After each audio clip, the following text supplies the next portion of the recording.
అందరికీ నమస్కారం. మీ అందరికీ తెలుసు ఆగస్ట్ 4th నుంచి సినిమా వర్కర్స్ అందరూ స్ట్రైక్లో ఉండడం. మెయిన్లీ ఇది వేజ్ హైక్ కోసం డిస్ప్యూట్ రైజ్ చేయడం జరిగింది. మెయిన్లీ వర్కర్స్ ఫెడరేషన్ నుంచి 30% హైక్, ఒక 3 years పీరియడ్ టర్మ్కి 30% వేజ్ హైక్ ఇంక్రీజ్ చేయడం జరిగింది. ముందు బయలేటరల్గా ఫెడరేషన్కి చేంబర్కి మధ్యలో చాలా నెగోసియేషన్ జరిగింది. అక్కడ రిజాల్వ్ కాలేదు కాబట్టి డిపార్ట్మెంట్కి రావడం జరిగింది. సో ఇక్కడ కూడా 3-4 మీటింగ్స్ అయిన తర్వాత కూడా over period of time different demands రావడం జరిగింది. కంక్లూసివ్గా ఏంటంటే ఒక 4 మెయిన్లీ చాలా టర్మ్స్ ఆఫ్ రిఫరెన్స్ ఇచ్చారు, కానీ మేజర్గా ఒక 4 కండిషన్స్ని ముందు పెట్టడం జరిగింది ప్రొడ్యూసర్స్ నుంచి. మెయిన్లీ వర్క్ కాల్ షీట్ ఒకటి, 9 to 9 కాల్ షీట్ ఒకటి, యూనియన్ మెంబర్స్ కాకపోయినా ఎవరినైనా హైర్ చేసుకునేది అనేది ఒక పాయింట్. తర్వాత రేషియో అనేది ఇండస్ట్రీలో ఉంది.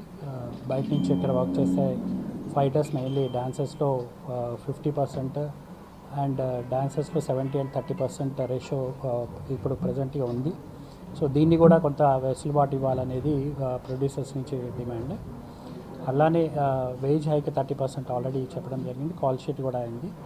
దెన్ ఇలాంటి ఒక 4-5 సర్వీస్ కండిషన్స్ మీద మాట్లాడడం జరిగింది. ఆఫ్టర్ ప్రొలాంగ్డ్ డిస్కషన్స్ ఒక అగ్రిమెంట్ వరకు వచ్చింది, ఒక సెటిల్మెంట్ అయింది ఈరోజు. మెయిన్లీ వేజ్ హైక్ 22.5%, 3 yearsకి 22.5% వేజ్ హైక్కి బోత్ పార్టీస్ అగ్రీ అవ్వటం జరిగింది. ఫస్ట్ ఇయర్ 12.5% ఇస్తున్నారు, సెకండ్ ఇయర్ 2.5%, థర్డ్ ఇయర్ 5% అంతే కదండి, బిలో 2000కి. దీంట్లో ఏంటంటే ఆల్మోస్ట్ 24 యూనియన్స్లో 13 యూనియన్స్ మెయిన్లీ ఈ వర్కర్స్ కేటగిరీలో వస్తారు. లో వేజ్, బిలో 2000 వేజ్ ఉన్న వాళ్ళకి first year 15%, second year 2.5%, third year 5% ఇవ్వడం జరుగుతుంది. అంటే టోటల్గా 22.5% వేజ్ హైక్ ఉంటుంది. బిట్వీన్ 2000 and 5000 మధ్యలో ఎర్న్ చేసే వారికి ఫస్ట్ ఇయర్ 7.5% వేజ్ హైక్ ఉంటుంది, సెకండ్ ఇయర్ 5% వేజ్ హైక్ ఉంటుంది, థర్డ్ ఇయర్ 5% వేజ్ హైక్ ఉంటుంది. ఇంకా వేరే ఇష్యూస్ రిజాల్వ్ చేయడానికి ప్రిన్సిపల్ సెక్రటరీ గారి ఆధ్వర్యంలో ఒక కమిటీ కాన్స్టిట్యూట్ చేయడం జరుగుతుంది.